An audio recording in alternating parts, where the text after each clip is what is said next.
Welcome everyone. My name is Amy Moreno Sherwood. I work with the College of Engineering here at CU Boulder. I serve as the Director of Inclusive Culture and most recently the Acting Director of the Bold Center as well. So I get to engage with our undergraduate students, graduate students, staff, faculty, and administrators around diversity, equity, and inclusion, and I love it. So thank you all for taking the time. You are really demonstrating how important this might be for you as an individual, right?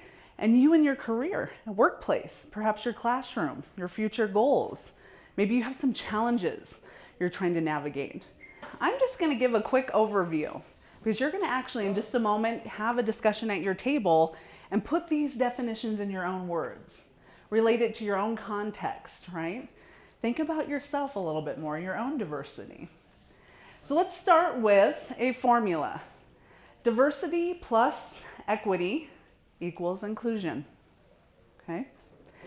You can think of diversity as the who, right? It's our backgrounds. As you look at that definition, right, the variety of similarities and differences among people, you can see a whole host of different identities and demographics that are captured in these definitions, okay? And as we think of who and diversity, I am curious and I want to ask the audience, whom are we referring to when we say diversity? There is a very specific word. Yes, you had it. Go ahead, go ahead. Everyone. First and foremost, folks, oftentimes I engage with folks that try to say diversity or the diverse students, the diverse candidates. Diverse as opposed to what, right? We may have a singular norm that we're trying to compare to. So it is really important that we are finding ourselves, find the I in diversity. I want you to be able to talk about yourself. These different demographics and identities, what does that mean for you? How does that play out? How does it relate to your culture? Dun, dun, dun, right? All right, as we take a look at our next part of our formula, equity. You can see right there that equity is really all about removing barriers, right? Ensuring fairness. And according to whom? We may think our actions, decisions, especially if you're a leader, you lead a team, I'm being fair, but what about others' perspectives, right? Are others feeling valued, respected, heard, having the ability to be authentic and thrive, okay? So that's why diversity plus equity then equals inclusion. Think of that inclusion as the what, the outcome, okay? And with regards to inclusion, I love the definition from the Center for Global Inclusion.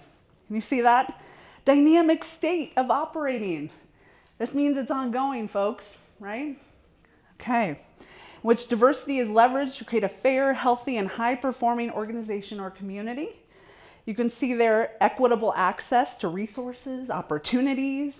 It also enables individuals and groups to feel safe, respected, engaged, motivated, and valued for who they are and for their contributions towards organizational and societal goals, okay? And we're gonna have an opportunity to really explore inclusion in just a moment. The other component I wanna talk to you about is culture. And oftentimes I find when I'm engaging with folks, if I say, hey, tell me about your culture. So think about that. If I came up to you, tell me about the culture of your organization, your team, yourself. Some folks say, Amy, I have a culture? We have a culture? What? There's another handout on your table. It is the cultural iceberg. Thank you, Edward T. Hall. This is tried and true theory. What you can notice with this iceberg, we can think of culture in two ways, okay? Oftentimes, the diversity or also differences that make a difference, those are below the surface, folks. Those are the values, norms, traditions, roles that we've been taught, we learn, we take on, and we perform through our behaviors, decisions, and different actions that we do take, okay? That's really critical. And we have that definition, right, around culture. You should know my background. I'm also a cultural anthropologist, so I love culture. I really do. But our definition shows. If you think of your group or organization that you're with, look at that definition. A set of shared values, norms, and assumptions that guide people's behavior, right? How in tune are you with that culture within your group and organization? What would you say are the norms? What are the values?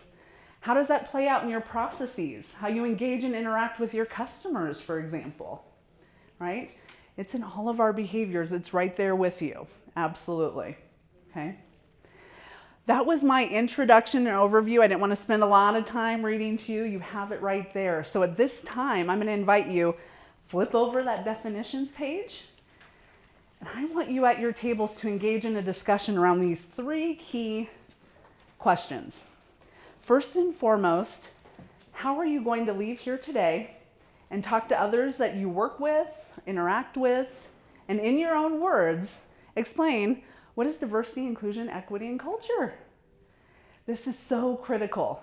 In the last session, groups and especially leaders that really had their own companies were talking about this is important at the top. You know, I've engaged with an organization and I asked, hey, what are your inclusion efforts? And they said, hey, let me get you in touch with HR. Well, yeah, you heard that? You're right. This really needs to be a foundational aspect of being able to be an inclusive leader, right? Really contributing to inclusion. We need to have that language. We need to be able to describe and tell others how important and significant it is for ourselves personally, for your organization. Connect it to the goals that you're trying to achieve, right? The challenges you are experiencing.